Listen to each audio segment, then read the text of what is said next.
Have you ever looked at your company's official org chart and just thought to yourself, yeah, that's not how things actually get done around here? Well, you're not wrong. Today, we're going to pull back the curtain on that formal structure to find the hidden communication networks that are really running your organization. All right, so let's dive right in by talking about a problem that, let's be honest, everyone faces. It doesn't matter how big your company is or what industry you're in. There's always the struggle with a kind of internal communication black hole, right? Where important info just vanishes. I mean, it's the question we've all asked ourselves. Why is it so ridiculously hard to get the right information to the right people at the right time? It should be simple, but the reality is, it's anything but.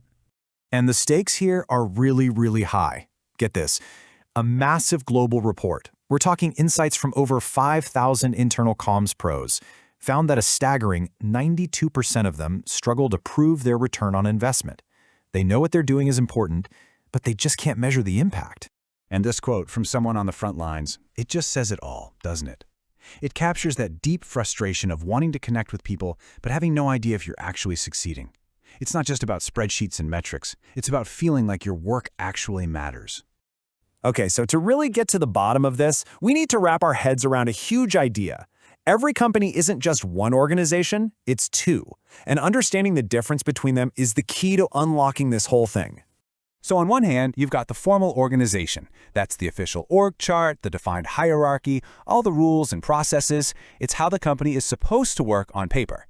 But then, on the other hand, you have the informal organization. And that's the messy, human, social network built on trust and relationships. It's where the real influence is. It's where the work actually gets done. Here's a great way to think about it. The formal org chart is like the official, pristine map of a city. But the informal network, that's the collection of shortcuts, the dirt paths, the well-worn footpaths that people actually use every single day. Because you know what? They're just faster. Now, for a long time, we kind of thought these two things were totally separate, but some really fascinating research from public administration scholars uncovered something pretty profound.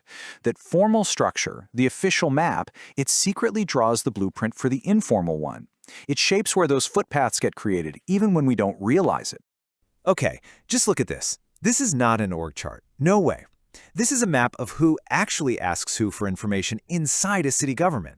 See all the different colors?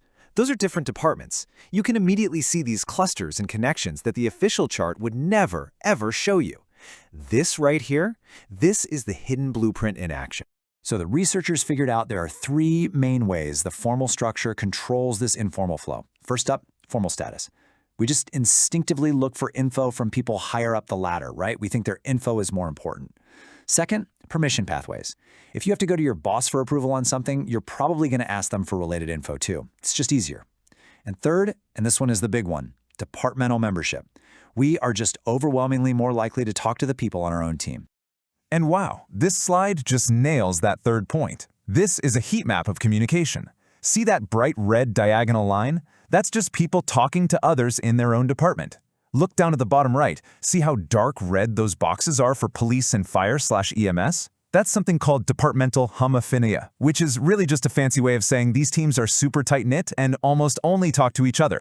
Okay, so we've got the theory down. The formal structure creates these powerful, invisible currents of communication. So let's connect this back to those real-world frustrations we started with. What are the actual consequences of all this? Listen to this. This is another quote from that industry report, and it is the sound of pure frustration. This person knows exactly what tool they need to connect people, but they can't get the budget. Why? Because leadership can't see the problem. They're just looking at the official map, not the broken footpaths on the ground. So watch this. The researchers did something brilliant. They took that network map and they digitally erased all the internal team chatter. And what's left is this. It's a much sparser, way more disconnected web. And those giant empty spaces, those are your organizational silos. This is a picture of where communication goes to die. It's literally a map of missed opportunities. So it's no wonder that communicators feel the effects of this hidden structure every single day. Their biggest roadblocks are that their metrics just don't click with leaders, they don't have the right tools, and they just can't measure their overall impact. They're trying to fix a network problem with tools that were designed for a hierarchy, and it's just never going to work. But it is not hopeless. Not at all. The great thing is, the research and the industry reports, they don't just point out the problem. They point towards solutions. See, if the formal structure draws the map for informal talk, then that means we can be the map makers.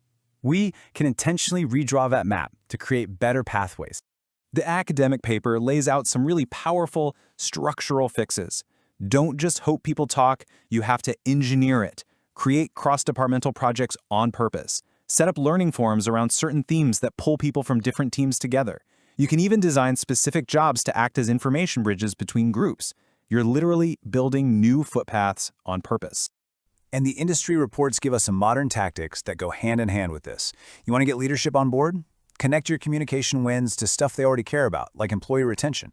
Use the right tech to get real-time data on what's working. But maybe most importantly, you have to double down on the human stuff. More video, more face-to-face events to build the trust that informal network is built on. So, the next time you look at your company's org chart, I want you to ask yourself this. What are the well-worn footpaths here? Who are the real connectors, the people everyone goes to for information? What does the hidden blueprint of your organization actually look like? And what could you do to start redrawing it for the better?